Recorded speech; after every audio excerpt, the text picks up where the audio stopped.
Okay, hey everybody, can everyone hear me well? Okay, so we'll be going through a whirlwind tour, a bit of a hands-on for Generative Adversarial Networks, otherwise known as GANs, how we can make some pretty pictures from them. So just to guide you through what we're going to be doing, we'll have a little bit of an intuition of how GANs actually work, diving a little bit into how they really work, a little bit on the math side, but we'll cut it a bit short because everyone really wants to get into code. We'll be doing a hands-on of how do we use GANs to make new pictures, and especially because GANs are really hard and often very tricky to train, what are some tips and tricks to actually make them work for you if this is your first foray into GANs? And then finally, if this is your first foray into GANs, where do you go from here? Because this is going to be the high-level introduction to this very big area. So what are GANs? So GANs were introduced in 2014 by Ian Goodfellow, who's currently now at Apple. And in the last 4 years, we've seen huge explosion in the number of application areas of GANs, but also the quality of things they're able to produce. Just in face generation alone, we can see such hyper-realistic images of faces being generated, and that's just in 4 years. Granted, that's fairly high computational cost. For those who are interested in this, I'd recommend going into a site that thisfacedoesnotexist.com, or for those cat lovers out there, thiscatdoesnotexist.com. Other examples, let's say we want to go from one domain of an image to another domain of an image. We want to take a black and white image, and we want to recolorize it.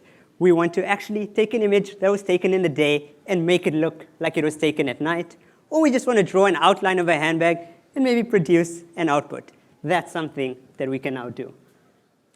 Maybe our really internal self really feels like we could make Monet paintings, so we can take some photographs and make them look like a Monet, or we can make a horse look like a zebra.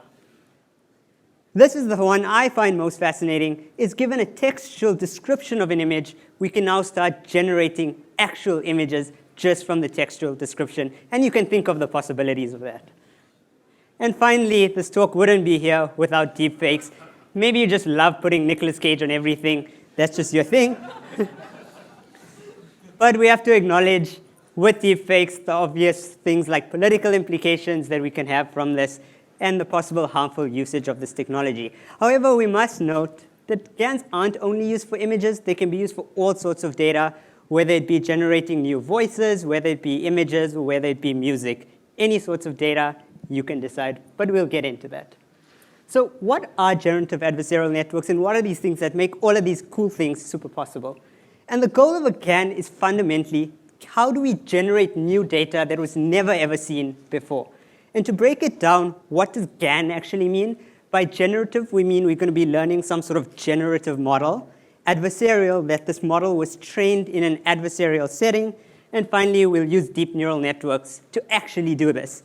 So this talk will make some sort of assumptions that you vaguely know a bit about deep learning. If you've heard of words like backpropagation, convolutions, loss functions, maybe batch norm, you'll be OK. But if you haven't, that's also OK. I've provided a notebook on that link that I've showed up where you can actually go after this talk and really run through it, and you'll get a good feel of how it actually works. I'll just show you some tips and tricks to what to look out for when you run through that notebook. So what is this word generative? It sounds a bit weird. So in most deep learning, what we deal with are discriminative models. Let's say we've got labeled many sets of images. Let's say they're cats and dogs, and that's our data X. And we have labels, which are obviously cat and dog. And we want to learn a model to predict whether something is, in fact, a cat or a dog. And that's a discriminative model. We learn a conditional probability, which is given our label, given X, how do we predict Y? So probability of Y given X. So in a generative model, we don't actually care about our labels at all. And what does that mean by this? We actually want to learn how the data was generated in the first place. So you might be saying, OK, that sounds cool. Why does it even matter why we care about where the data comes from? Because if we know where the data comes from, we can generate new examples of the data. And for those slightly mathematically inclined, that would be if we have a probability distribution, we can sample from that distribution to make new samples of data. I cover it a bit more in the notebook that is linked on GitHub. But just because we don't have labels doesn't mean that all unsupervised learning is generative. That's just something that's nice to point out and everyone should be aware of, because something like k-means clustering, which is what everyone thinks about for unsupervised learning, is definitely not a generative model. So what does adversarial mean? So at a high level, a generative adversarial network has two sets of neural networks, one called the generator and one called the discriminator.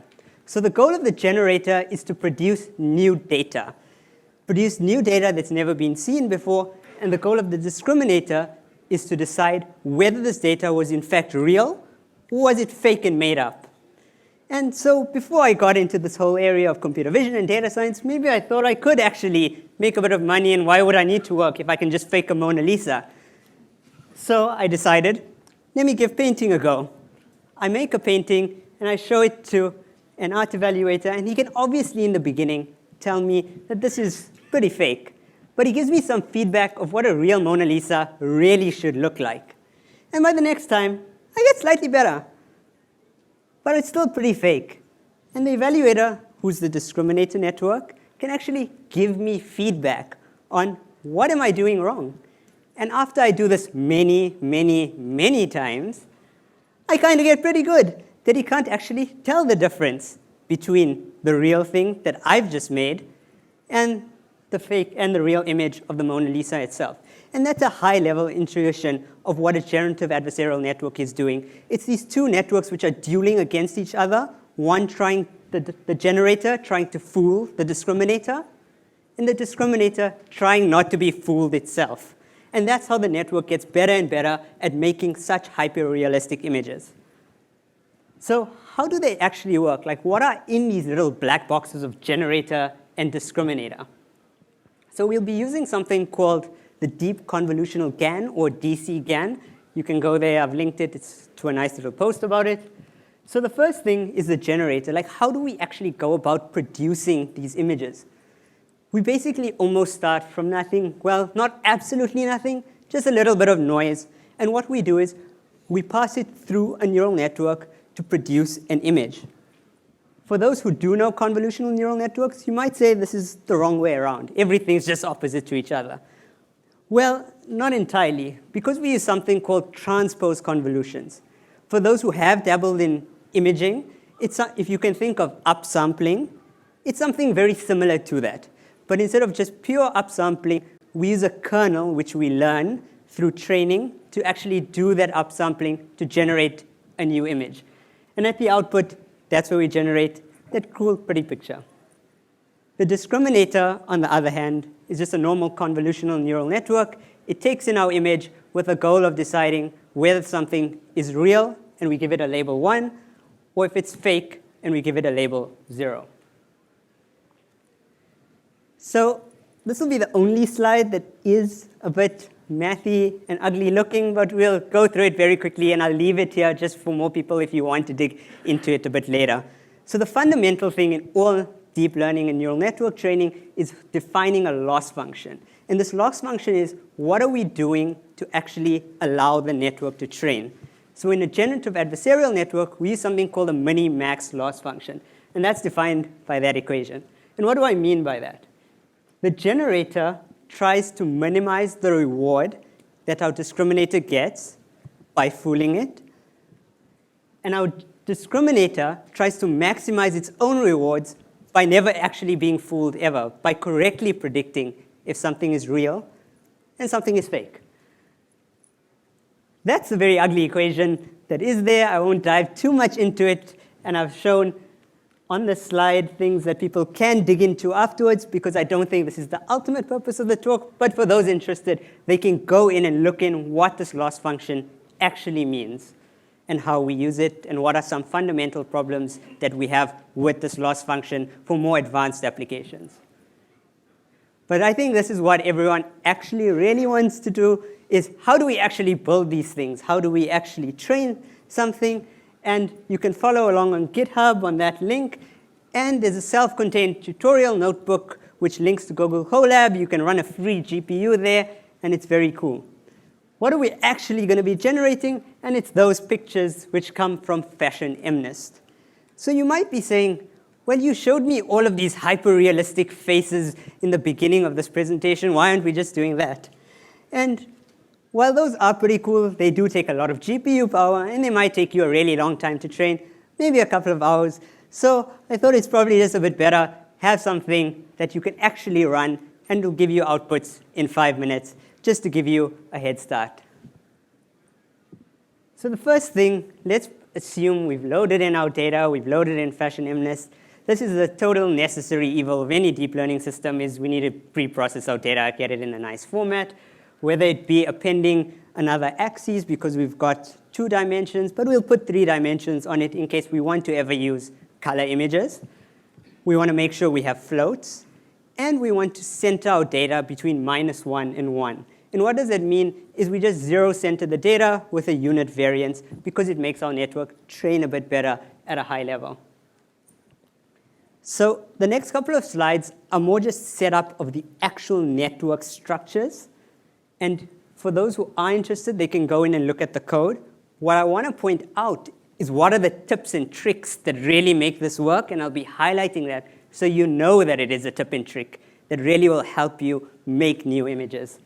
So the discriminator is basically just a 4-layer convolutional neural network. And what are the things that actually make this run really well? So the first thing is instead of ReLU activation functions, we use leaky ReLU activation functions. What that means is that we just never send weights to 0 or outputs to 0 because the leaky ReLU isn't at 0. The second being is that this is from the actual authors of the DCGAN paper, is that we wouldn't do average pooling. We'd rather do something like a strided convolution. And what is a strided convolution? It's just we skip pixels every time we do a convolution. We do it on every second pixel. And the third being batch normalization just makes us train a lot better. And at a high level, batch normalization just means through every single convolutional layer, we just re-normalize our data so that we train a lot faster. So the generator also has a pretty nice structure. It's fairly simple, 2 layers of convolutions. But what I wanted to point out is what is transpose convolution? And that's represented by those 2. As I talked about, it's literally just upsampling and doing convolution, so no difference. TensorFlow does actually have a function for pure transpose convolution, but I thought this is a better way to represent it, especially for your first time to know exactly what's going on. And the second being, in a generator network, we want to use a ReLU activation function, but the last thing is we want to use hyperbolic tangent so that our data of our image that pops out actually has a range between -1 and 1, because that's what our other network expects it to have. Once again, this is the last bit of setup before we actually get into the real meat of things, and this is loss functions. So as I showed you that big loss function, there's a very ugly looking equation, but you can see in code, it's not too bad looking. So the first thing we want to define is that in any binary classifier, where we have in this case, it's real and fake, we'll use the normal loss function, which is binary cross entropy. But for the discriminator, because it takes in real images and it takes fake images, we need to classify a loss on our real images and what is the loss for our fake images and add these 2 together. The generator loss is way easier. It's literally just binary cross entropy. But I think this is the nicer bit of the slide. It really gives you a nice intuition of what is going on. So there's actually about 7 steps that we just repeat over and over and over to make these new images. So the first thing is we create something called a latent sample, which is just noise. And how do we do that in code? We just draw from a normal distribution and make a latent sample, and that's our step number 1. Our step number 2 is we take that noise and we stick it through this generator network, and we pop out an image. That doesn't seem too bad. It's another line of code where we take that, we pop it through that generator that we've just defined, and we get our generated images. At step number 3, we then take these generated images, and we take real images, and we pass it through the discriminator to say, hey, which are the real ones, and which are the fake ones? Once again, this is like 2 lines of code. We take our images, and we get outputs for real, and we get outputs for the fake.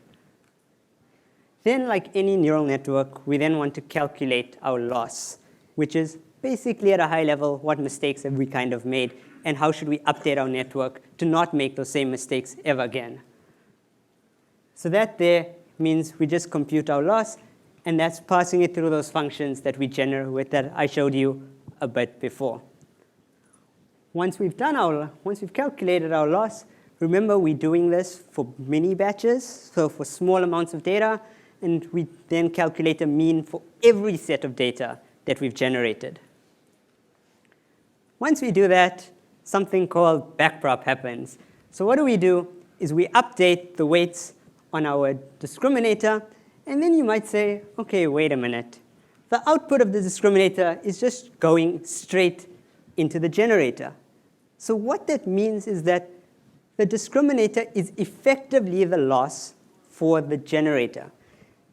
And I have linked it again in the notebook. It's something pretty cool and for people to explore later. This approximates something called the Jensen-Shannon divergence. It's something pretty cool. You can go read about it more in the notebook.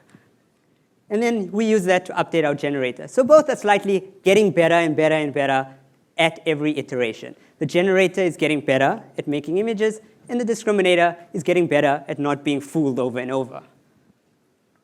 After we do that, we know how to we perform the backprop using literally one function with a TensorFlow gradient, which is just doing automatic differentiation. And finally, we then apply our optimizer, which in this case was Adam. You'll note it in the notebook. You can run through that. So if we run this many, many, many times, what is actually happening? So we start off like that. We're just feeding random noise. So obviously, we're going to probably get a bit of random noise out anyway at the end. But let's say we go through the next step. Clearly, something's happening, but this is still a bit of garbage, to be honest. But let it go on for a bit more. We start seeing actually some sort of structure to our data. We start seeing maybe there's an outline of a shoe. Maybe there's an outline of a shirt. Let it go even just for 20 epochs, which is about 4 to 5 minutes. The network knew nothing but noise. And after 5 minutes, it knows to generate those pictures. And if we let that go even longer, our pictures will become much more crisp. And in the notebook, you can run it probably around 50 epochs. Does that very nicely, and you get some pretty nice, crisp-looking images.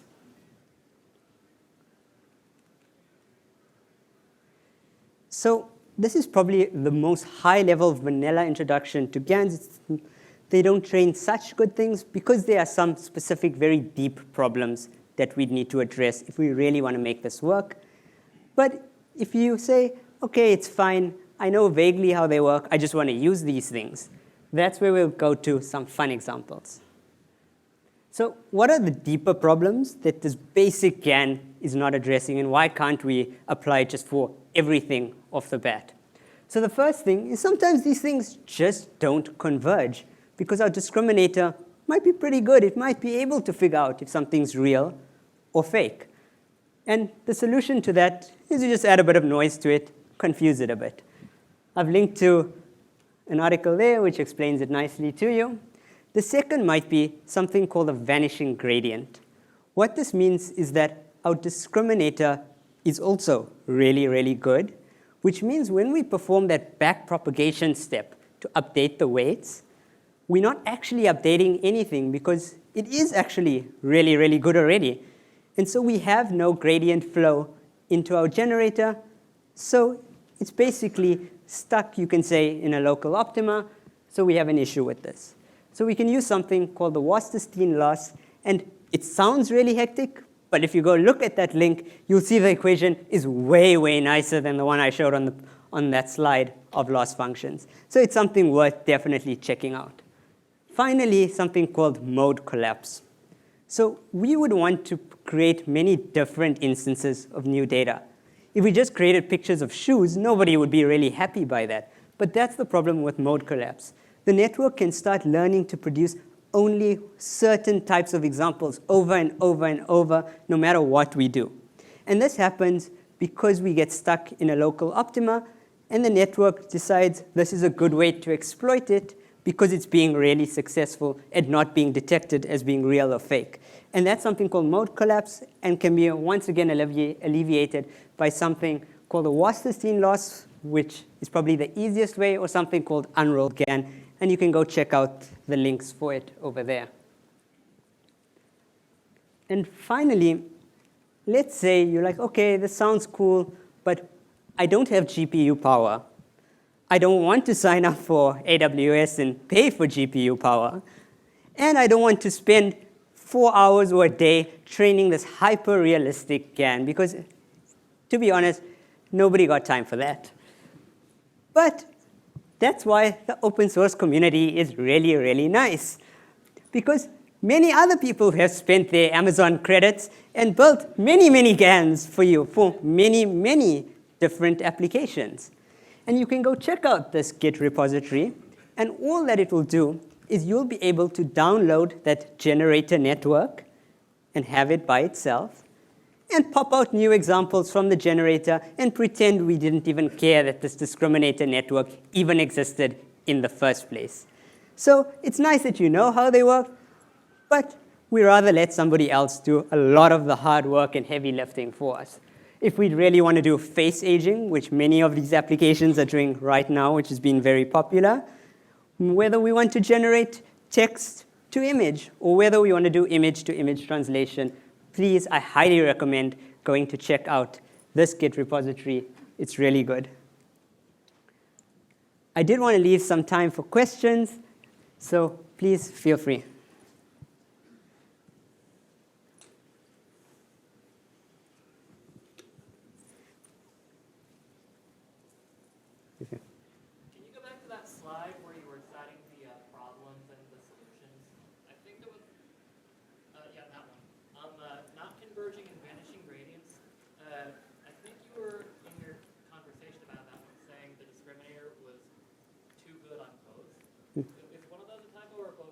So they're both actually very different. So the first one, when I mean that the discriminator gets too good, it's determining whether something's real and something's fake is something just too easy, especially at the beginning of training, is that our network isn't really good because it's a really hard problem to generate data. And the second one on vanishing gradients, that typically happens when halfway through training, we might go halfway through training, and we don't have any incremental change to our generator. Like, we're not getting better on our generator fast enough, and our discriminator gets really good at saying, OK, we're at the middle point of training, so I don't need to keep updating my weights anymore. So those are two separate, but it's at different stages of the training.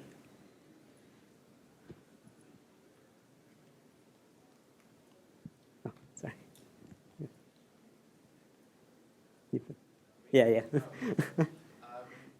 that slide where you had showing how noise became picture. This one. Is it that one? Yes, it is exactly that one. In the end, it kind of copied what it was comparing it to a sample, right? Oh, yep. So what's the value that I understand that we transform the static noise into an image.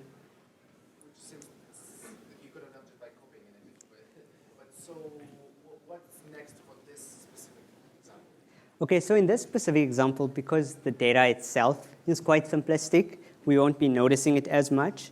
But for example, in the face example, what the network is then learning when it's doing this whole noise to this step, it's learning that, let's say, eyes should be located near foreheads and noses should be below eyes. So if we learn all the features of, say, different noses and different eyes, and we're knowing how to locate them, we're then able to have this probability distribution, which is what we've learned of the data. So we can cycle through it to change structures. So we can have the same person's nose, but with, like, say, a different set of eyes. It's just this one, I guess, on a very simplistic example, we're not going to be able to notice it very specifically because we don't have, like, very high-res features to it. Don't you need then to activate a different layer than the ultimate input layer? That you activate a trained layer that already has some abstract features? So in terms of, like, actually activating it, so ultimately that generator its inside is almost, once it's done, is a probability distribution. So depending on what noise we stick into it, it will activate different things in the network, and that's why we get random outputs of different looking pictures.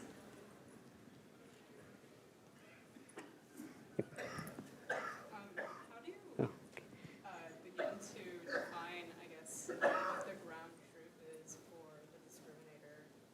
Like, how do you set it up in the first place? Okay. Okay, so on the ground truth, so if you look, where was it?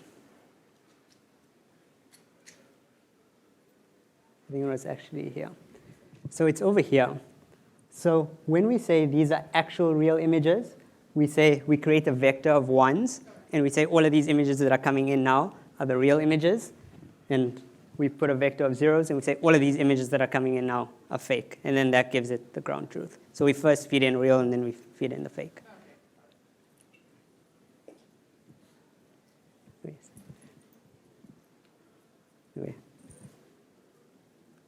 Okay. Have you seen GANs applied to generating text data instead of images?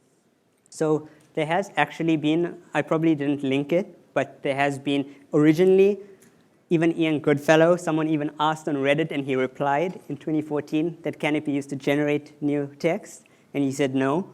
But in the last year or so, there has been research work, but it's still ongoing research. It's not like as good as the image sort of stuff.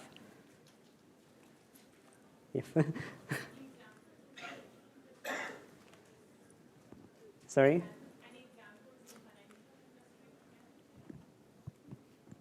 Not that I can think of. So typically, GANs would be, if I were to break it down, so I've shown a lot of examples, I guess, of imagery. But especially in terms of the data that's typically used, it's very high dimensional data, whether it's image, like audio, or even, I guess, text.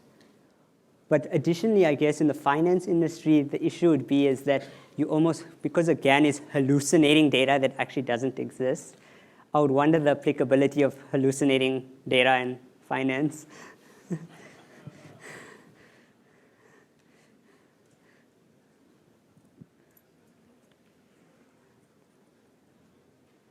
Oh, sorry. Yeah.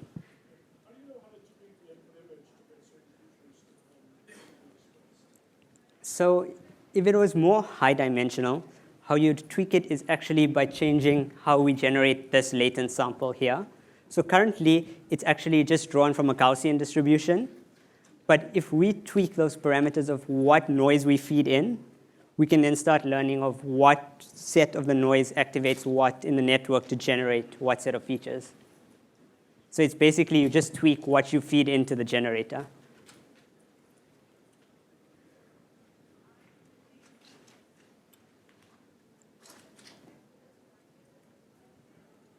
I guess, are there any last questions in the last minute?